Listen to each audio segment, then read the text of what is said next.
Baik pemirsa, kami masih coba untuk memperbarui hubungan atau memperbaiki hubungan komunikasi kami dengan anggota DPR RI, Arteria Dahlan, untuk membahas mengenai dugaan kasus narkoba yang kemudian menjerat Irjen Pol Teddy Minahasa, Kapolda Sumatera Barat yang beberapa waktu lalu juga ini ditetapkan sebagai Kapolda Jawa Timur.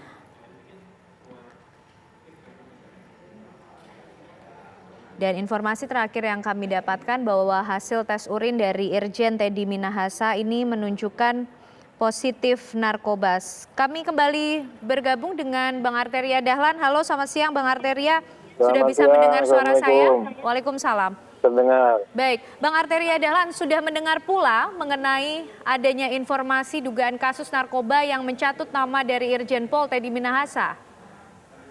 Ya, tadi pagi kami mendapatkan informasi terkait dengan adanya penangkapan yang dilakukan oleh Propam Mabes Polri. Tapi kan saya selaku anggota Komisi 3 ya tentunya lebih mengedepankan penghormatan antar lembaga. Kami tahu, tapi kami membiarkan ya dan memberikan kesempatan, ruang dan waktu kepada Pak Kapolri, ya Mabes Polri untuk melakukan press release atau pernyataan sekaligus juga klarifikasi kepada publik. Oke. Ya, Bang Arteria, kalau mungkin lebih detail bisa dijelaskan, Bang, pada saat itu informasi yang diterima oleh Bang Arteria Dahlan atau mungkin juga saya sebutkan tadi ada beberapa anggota Komisi 3 DPR lain yang juga menerima informasi atau mendengar informasi mengenai hal ini, seperti apa sih, Bang? Ya, kalau di informasi yang saya terima ya kurang lebih sama. Adanya kasus narkoba yang berawal dari penangkapan yang ada di Sumatera Barat yang menjadi wilayah hukum Pak Teddy Minahasa sebagai Kapolda Sumbar kala itu.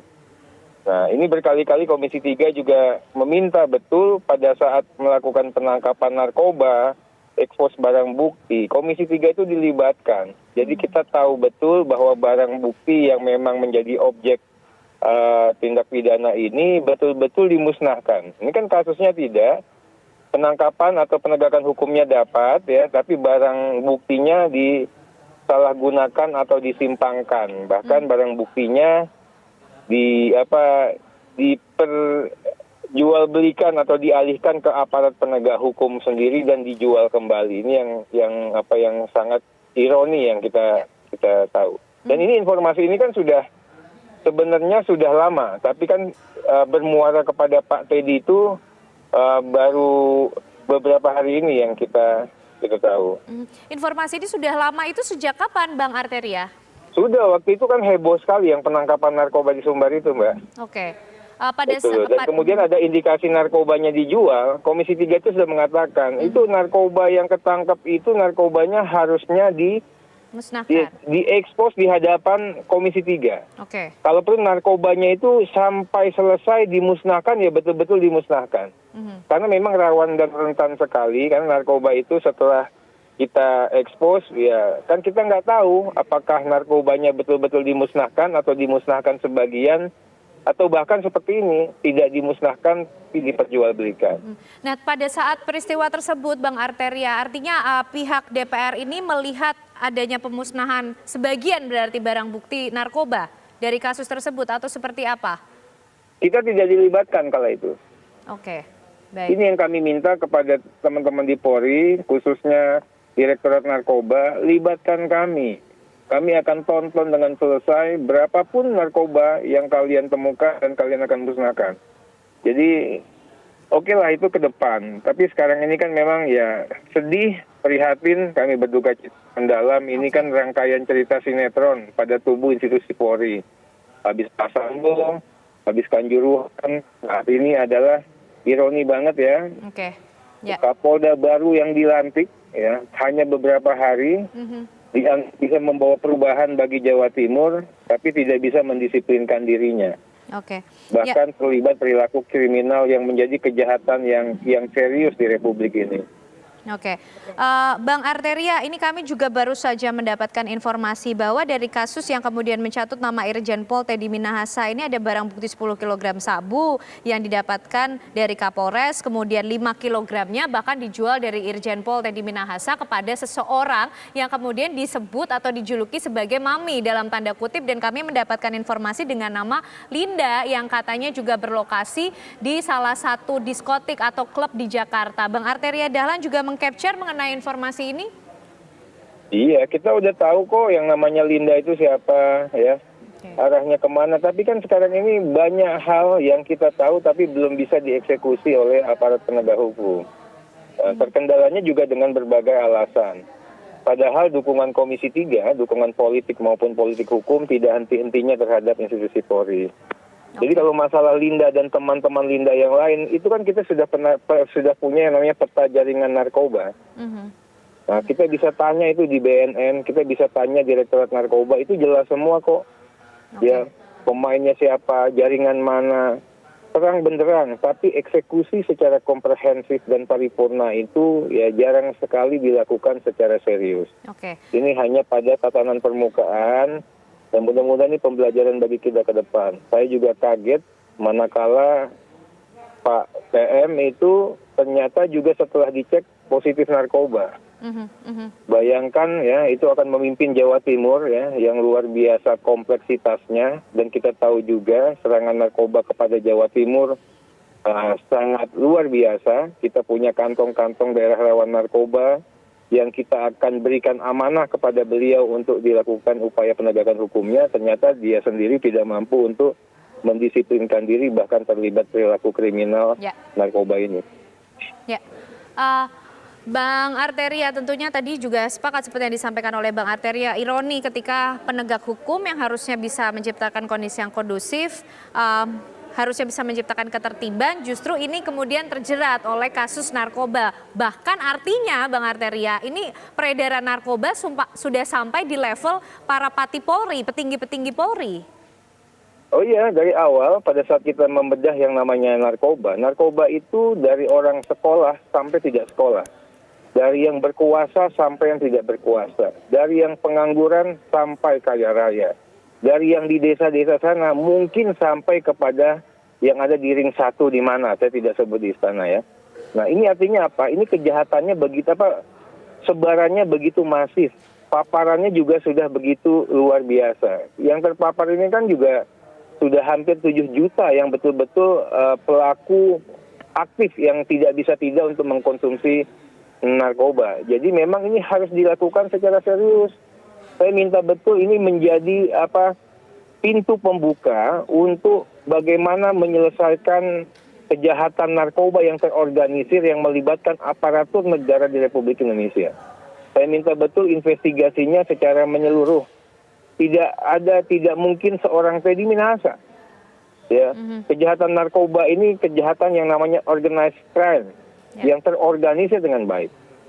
Tidak bisa kita kerjakan sendiri karena kejahatan ini adalah kejahatan transnational crime yang melibatkan juga banyak-banyak pelaku di negara-negara lain. Nah, kita juga tidak bisa menjadi tukang sapu yang baik lagi, menemukan diberantas. Tidak, kita harus juga melakukan bagaimana masyarakat kita tidak mau memakai narkoba. Nah, tugas-tugas itu harus diemban oleh aparatur, oleh petinggi-petinggi Polri yang memang terbebas dan tidak tersandra dengan kejahatan-kejahatan narkoba. Saya senang, ya memang sedih sekali melihat Polri, ya baru kejadian Sambo, baru kejadian Kanjuruhan, ya minggu ini episodenya adalah episode Teddy Minahasa. Tapi saya juga bisa mengambil hikmah, ya mudah-mudahan kejadian-kejadian ini bisa mempercepat ya perbaikan, ya baik reformasi struktural, reformasi kultural yang ada pada tubuh Polri.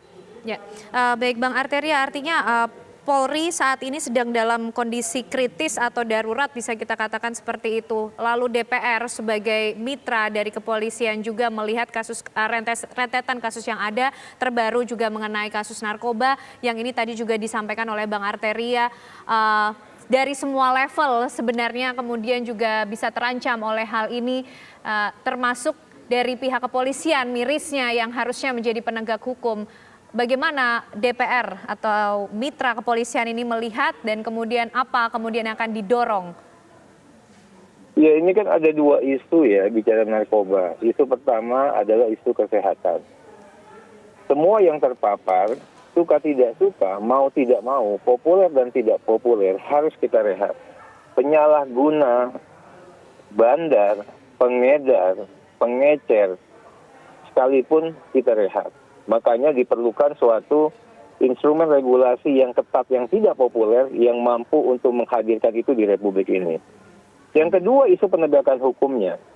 Isu penegakan hukumnya adalah bagaimana hukum ya bisa menyasar tidak hanya pada penyalahguna, tidak hanya pada pengecer. Sekarang ini penjara kita over capacity, Mbak.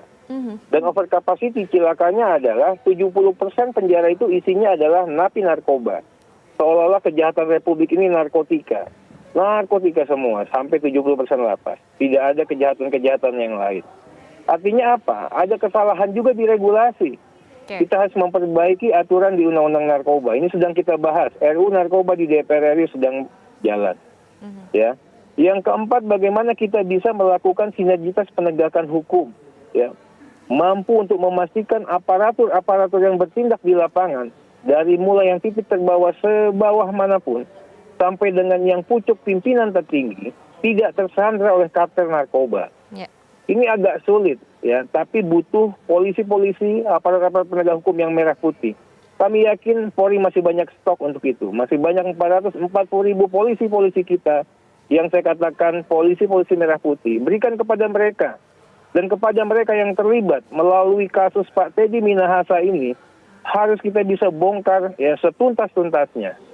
Saya minta Pak Teddy juga bisa memberikan suara, ya. Bagaimana menyuarakan untuk bisa membantu penegak hukum ya untuk membongkar jaringan ini. Tidak hanya Pak Teddy, saya pikir akan banyak Teddy Minahasa yang lain yang terlibat di sini. Dan kami minta juga ya penegak hukum sanksi hukumnya harus diberikan yang sangat tegas, yang sangat berat. Ingat, Pak Teddy adalah penegak hukum. Ya, penegak hukum yang melakukan kesalahan hukum ya dalam kode penal kita atau hukum pidana kita mengatakan ditambah sepertiga. Tapi pada saat berbicara narkoba, saya pikir majelis hakim bisa berpendapat lain. Artinya apa? Melakukan penghukuman yang seberat-beratnya. Tidak hanya hukuman badan, tapi juga TPPU-nya dicari. Apakah ada pencucian uang di sini?